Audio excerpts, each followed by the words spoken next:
नमस्कार दोस्तों, आप सबका हमारे चैनल पे स्वागत है। तो आज हम गौतम बुद्ध और अंगुलीमाल की कहानी से कुछ सीखते हैं। कैसे डाकू अंगुलीमाल अंधकार से उजाले की ओर गया। आज की तेज गति वाली जिंदगी में जहां हमें अक्सर दौड़ भाग और स्वार्थ में खो जाने का खतरा होता है, ये कहानी हमें यह सिखाती है कि चाहे जैसी भी परिस्थितियां हो, आत्म परिवर्तन के मार्ग में चलना संभव है। बहुत पुरानी बात है, मगध राज्य में एक सोनापुर नाम का गांव था। उस गांव के लोग शाम होते ही अपने अपने घरों में आ जाते थे और सुबह होने से पहले कोई भी घर के बाहर कदम नहीं रखता था। इसका कारण डाकू अंगुलीमाल था। डाकू अंगुलीमाल मगध के जंगलों की गुफा में रहता था। वह लोगों को लूटता था और जान से भी मार देता था। लोगों को डराने के लिए वह जिसे भी मारता उसकी एक उंगली काट लेता और उन उंगलियों को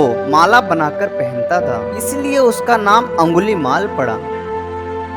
गांव के सभी लोग परेशान थे, कैसे इस डाकू के आतंक से छुटकारा मिले। एक दिन गौतम बुद्ध उस गांव में आए। गांव के लोग उनकी आवभगत करने लगे।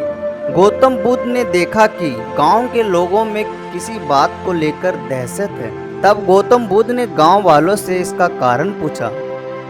ये सुनते ही गांव वालों ने अंगुलीमाल के आतंक का पूरा किस्सा उन्हें सुनाया। अगले ही दिन गौतम बुद्ध जंगल की तरफ निकल गए। गांव वालों ने उन्हें बहुत रोका, पर वो नहीं माने। बुद्ध को आते देख अंगुलीमाल हाथों में तलवार लेकर खड़ा हो गया, पर बुद्ध उसकी गुफा के सामने से निकल गए। उन्होंने पलटकर भी नहीं देखा। अंगुलीमाल उनके पीछे दौड़ा, पर दिव्य प्रभाव के कारण वो बुद्ध को पकड़ नहीं पा रहा था। थक हारकर उसने कहा, रुको। बुद्ध रुक गए और मुस्कुराकर बोले, मैं तो कब का रुक गया, पर तुम कब ये हिंसा रोकोगे।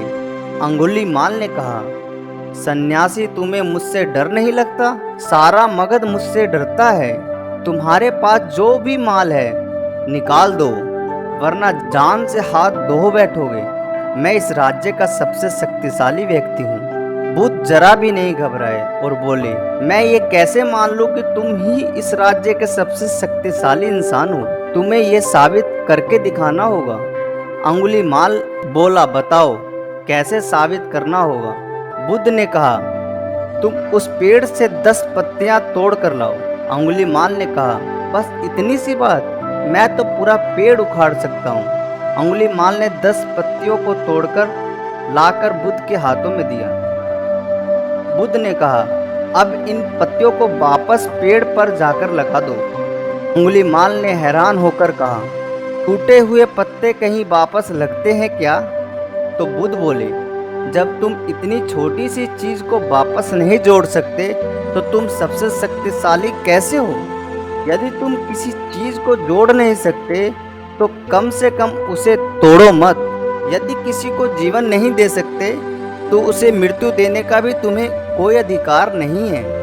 ये सुनकर अंगुलीमाल को अपनी गलती का एहसास हो गया और वह बुद्ध का शिष्य बन गया और उसी गांव में रहकर लोगों की सेवा करने लगा।